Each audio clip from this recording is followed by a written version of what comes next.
Friends, welcome to our channel Simply Medics. Please like, subscribe and share to get more and more videos.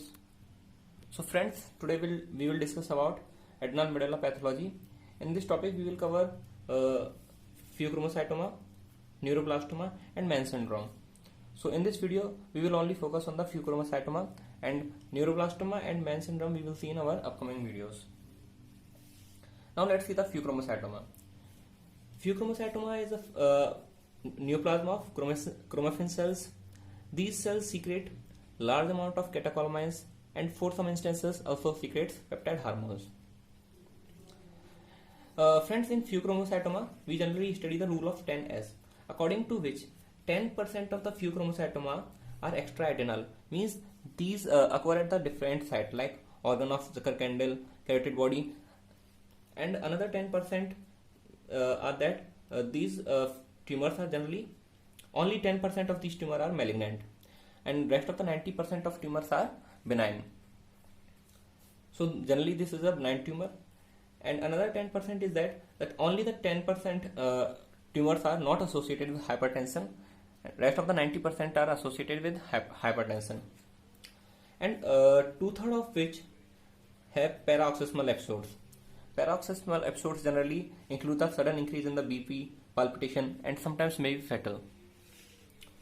And now friends, second last is 10% of these tumors are bilateral.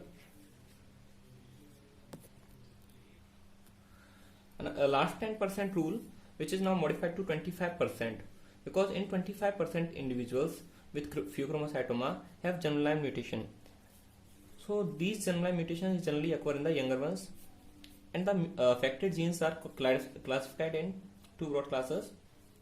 The first, that increases the growth factor receptor pathway signaling, for example RET and NF1, and another that increases the activity of HF1 alpha. Friends, generally a gene VHL gene that encodes a protein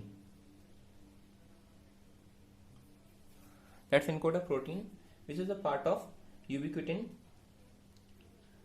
protease complex. This complex causes breakdown of HF1 alpha, but when this gene gets mutated, so there will be an increase in the activity of HF1 alpha. Other associated genes are succinate dehydrogenase B, C and D. These genes are generally associated with the mitochondrial electron transport and oxygen sensing, and these also causes the upregulation of HF1 alpha. Now comes to the morphology.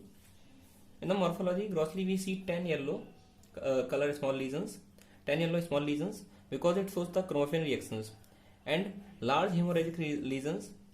Cells are polygonal to spindle shaped.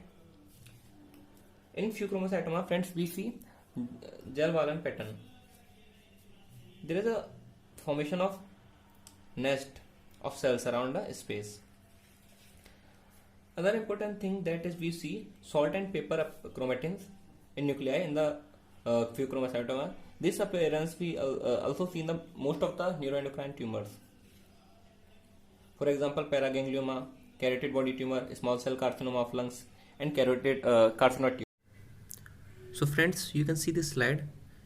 Here the outer lines you can see here 10 yellow color small lesions, and the circled area is large necrotic hemorrhagic cystic large lesions. You can see here this arrow showing the large nest of cells. This is gel-valent pattern, and these arrows showing the nuclei in which there is a salt pepper appearance. One important thing is that in this tumor, the definitive diagnosis of malignancy is generally made by metastasis.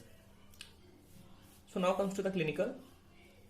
90% of the patient with pheochromocytoma are associated with hypertension, 2/3 of which have paroxysmal episodes. There is sudden increase in the BP, palpitation, tachycardia, headache, sweating, tremor, abdomen or chest pain, and nausea and vomiting.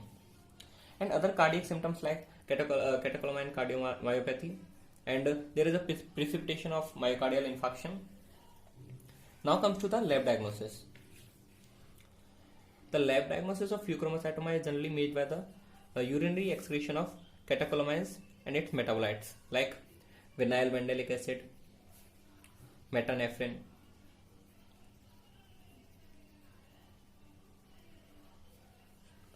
Now friends, comes to the treatment. These tumors are generally treated with surgical removal, and anti-adrenergic drugs are given to reduce out the load of hypertension during preoperative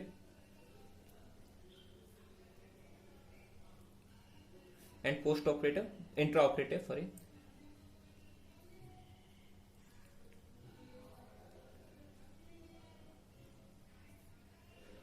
So to reduce out the preoperative and intraoperative hypertension. One thing left is immunohistochemical markers. These are chromogranin, synaptophysin, and neuron specific knowledge. So this is all about pheochromocytoma.